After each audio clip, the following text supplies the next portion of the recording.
It's the last weekend in October, and it's a chilly, foggy morning here near the ocean in Los Angeles, and I can't think of a better thing to do than to make pineapple guava chutney.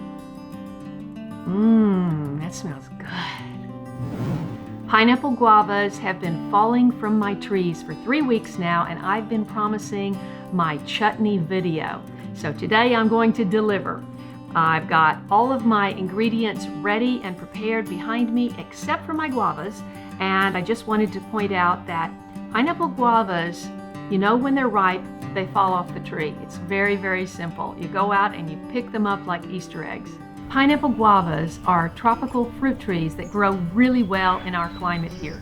They are virtually trouble-free, and I highly recommend them for a cover, for beauty, and for obviously the fruit. They're also called feijoa around the world. So if you haven't heard of pineapple guava, you may have heard the other name for it, which is feijoa. That's what they call them in New Zealand and other tropical areas. To get the flesh out of the skin, which is very much like the skin of an avocado, simply slice it in half and scoop it out with a spoon or an ice cream scooper. When they fall off the tree, they're not ready that day because they're just too hard. If they're completely hard, no give at all, wait a day or two and let them soften a little bit. This one has been on the counter for 2 days. We're going to cut that, and that is absolutely perfect. Where it's just a little bit pink. And if I cut this big one, it's going to be solid white, and it's going to be harder to get out of the skin. This is just right, as you can see. Dig in there, and it will release nicely from the skin.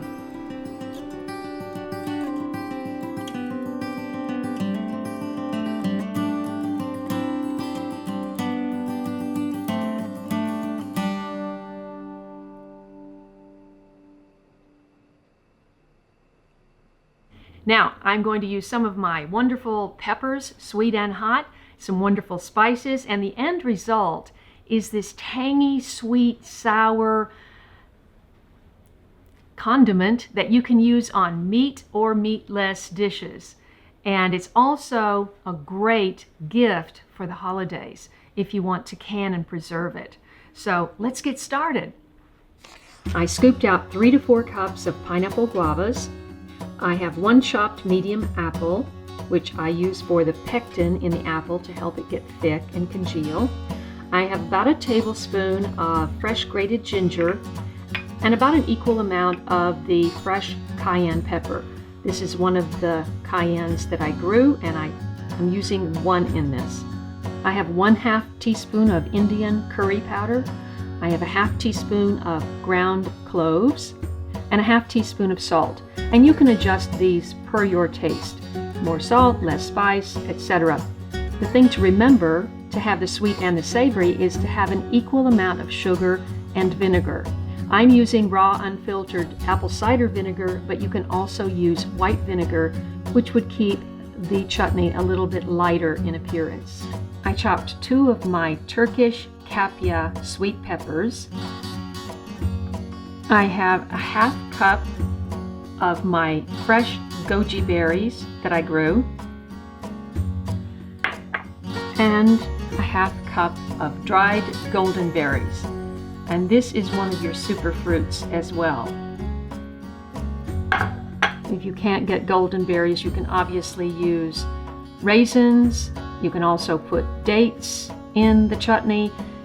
There's a lot of variations that you can make as long as you have your sour and your sweet and your spices. And we have 1 cup of chopped onion. The one ingredient that really separates this from some kind of a jam is the onion. That makes it savory. Okay, we're just going to put it all in the pot.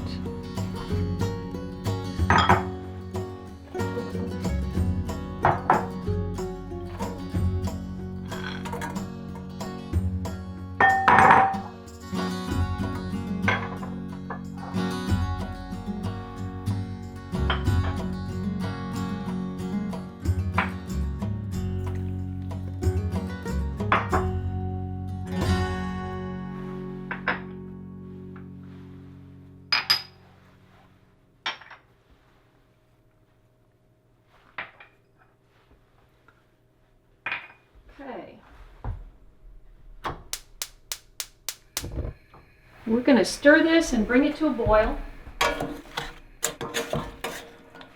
Oh, that smells wonderful. This would be great with a pot of beans. That makes my mouth water just thinking about it. Okay, I'm going to let that start to get hot, and then I'm going to stir it again. It started to boil, so I'm going to turn it down.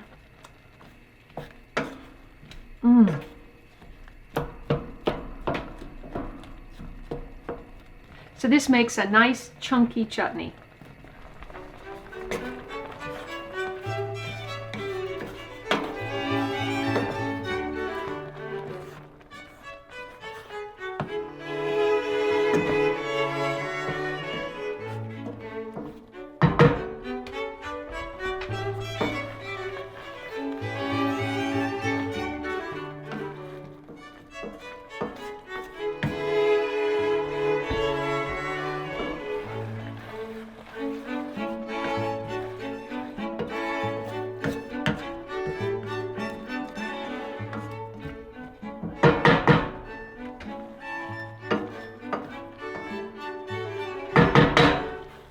Almost ready.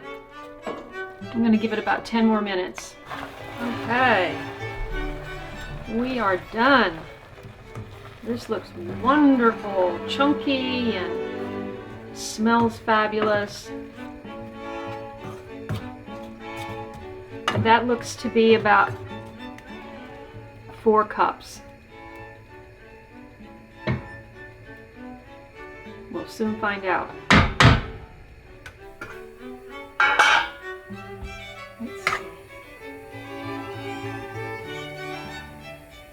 That's gorgeous. Let's have a little taste.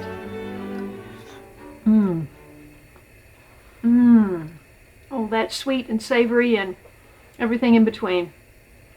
Gotta try it. Wow, that is fantastic. Now, if you would like to make a chutney and you cannot get pineapple guavas, you could try to use pears for this because it's a similar texture.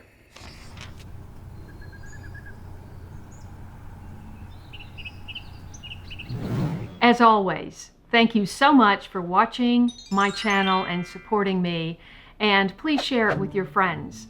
I look forward to seeing you in the next cooking video.